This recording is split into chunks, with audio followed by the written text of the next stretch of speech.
Aris number 14, Let Narciso, please come in. Miss Let. Lakay na sa proseso na ang Pilipinas sa pagbili ng ng karagdagang BrahMos missile sa India.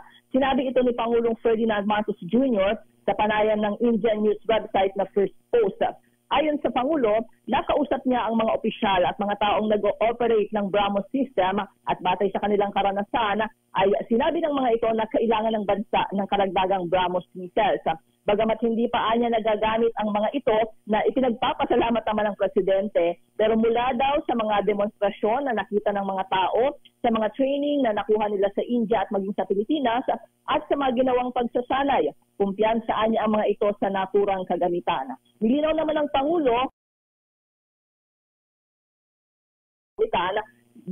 bahagi lamang ng modernisasyon ng ng militar at pagtugon sa mga hamon at tensyon sa rehiyon at hindi para paghahanda sa giyera. Samantala kayo ngayong Teka muna. Teka muna, Let. Ayan, alam mo ba kung magkano isang halaga ng BrahMos missile? Hindi na. Hindi ba sinabi? Ayan. Oo, kung daang libo ba yan? O abot ba na 1 milyon na bawat isa? Magkano kaya halaga niyan? Abay, pero ilang bahay kaya may tatayo niyan? Binabalikan ko yung istorya. Kasi nung nakaraang taon, matatanda mo, binanggitan ng Indian government na magde-deliver o nakapag-deliver na sila. Batay sa mga lumalabas ay yung tatlo ay $375 million o katumbas ng 19.8 billion pesos. So, magkano? 19 billion. Lakay, $375 million. Diyos ko.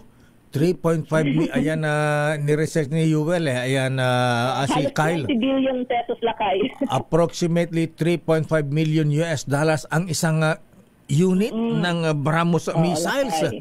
Diyos ko, ilang tonelada na ng bigas ito?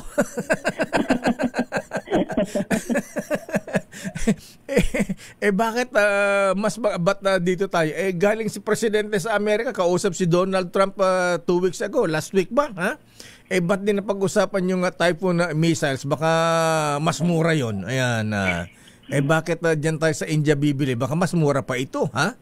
3.5 million US dollars, kamamahal pala niyan. Akala ko pagka India, buy one take one na yan, mahal pala. Pero ang sabi ni Presidente nga yan, batay doon sa mga nag-ooperate nung BrahMos missile ay magandang klase, Lakay. Ito kasing China, masyado tayong binubuli kung yung gagastusin ng pambili ng $3.5 million na isang unit ng BrahMos missiles, di sana binibilan sana natin na ng kikiam at saka mga noodles, okay? Mga produktong made in China, dahil mabibili made in China sana yan, ha? Ilang iPhone cellphone na yan. Ayan. Anyway, kidding aside. So ano pa schedule ng Pangulo? Di sinabi ko ilang missile ang bibili natin, Miss Let? Hindi pa binanggit, Lakay, kasi ang sabi ay nasa proseso na ng pagbili, Lakay. Okay. Ayan. So ano pa schedule ng Presidente ngayong araw ng Huwebes? Ayan. Last day na ba dyan ngayon o bukas ang last day sa state visit niya sa India? Bukas pa, Lakay. At ngayon yung ika-4 na araw ng kanyang state visit sa India, kung saan lilipad ang Pangulo mula New Delhi patungong Bengaluru para pangunahan ang Philippine-India Business Forum at para makipagpulong sa iba't ibang kumpanya doon. Yung mga nakalinya, Lakay, na kumpanyang kakausapin ng Pangulo, Aison, ito ay IT provider, Tata Group na nasa automotive, steel, energy, ayan, Hindua, oil, chemicals, banking and finance, ayan, at Nephroplus na nasa dialysis care. So yun lang yung mga nakalinyang ka-meeting ng Presidente sa Bengaluru. Okay nga, Rod. Maraming salamat, Ms. Let.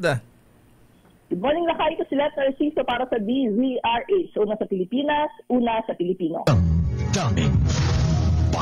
Maraming salamat, Let Narciso mula sa Malacanang.